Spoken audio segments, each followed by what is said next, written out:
नमस्कार मंडळी, आपलं डे टू डे या मोटिवेशनलमध्ये मनापासून स्वागत आहे.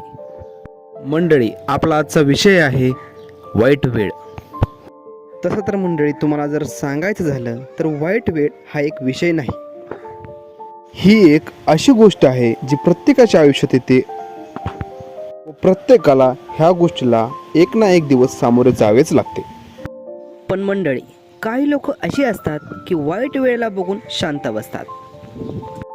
मला आता तुम्हीच एक गोष्ट सांगा, जी संकटे आहेत ती कुणाच्या आयुष्यात नाही की कुणाच्या आयुष्यात कमी आहेत किंवा कुणाच्या आयुष्यात जास्त आहेत, पण संकटे प्रत्येकाच्या आयुष्यात आहेतच ना. आपण काय करतो की संकटाला बघून घाबरतो, शांत बसतो किंवा देवाला दोष देतो.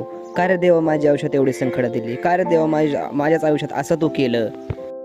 पण मंडळी, माझं असं म्हणणं आहे की संकटे पाहून शांत बसणे हे मराठी माणसाच्या रक्तातच नाही. मंडळी, आपल्या जी आयुष्यात येणारी जी संकटे आहेत ते आपल्याला कुठल्या ना कुठल्या गोष्टीचा अनुभव देऊन जात असतात. आणि संकटे म्हणा किंवा वाईट वेळ म्हणा, देव हा त्यांच्याच आयुष्यात देत असतो, ज्याला तो निर्भय आणि तटस्थ समजत असतो. त्यामुळे संकटाला घाबरून जाणे हा त्यातला मार्ग नाही. त्यावर काहीतरी उपाययोजना करून हे संकट कसे दूर होईल व ही वाईट वेळ माझी कशी दूर होईल, मी पुढे कसा जाईल, हा माणसाने विचार केला पाहिजे. काही लोक काय करतात, आयुष्यात खूप अडचणी आल्या की आत्महत्या करतात. पण ही त्यावरची उपाययोजना झाली का? हे ते संकट दूर झालं का? किंवा ती अडचणी समस्या दूर झाल्या का? नाहीत ना. त्यानंतर तर खूप अडचणी वाढतात, खूप जिम्मेदारी वाढतात.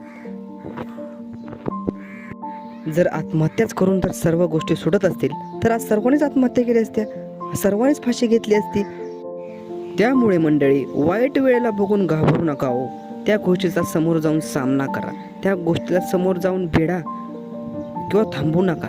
कारण थांबणं हे मराठी माणसाच्या रक्तात तर नाही. चला तर मंडळी, मग आमचा हा व्हिडिओ तुम्ही पूर्ण बघितल्यावर तुमचे मंडळी मनापासून धन्यवाद. तुम्हाला दिवसेंदिवस मोटिवेट ठेवण्यासाठी, तुम्हाला दिवसेंदिवस उत्तेजित ठेवण्यासाठी हे आमचं हे काम आहे. त्यासाठी तुम्ही आमच्या या चॅनलला लाईक करा, शेअर करा आणि सबस्क्राईब करा. धन्यवाद मंडळी.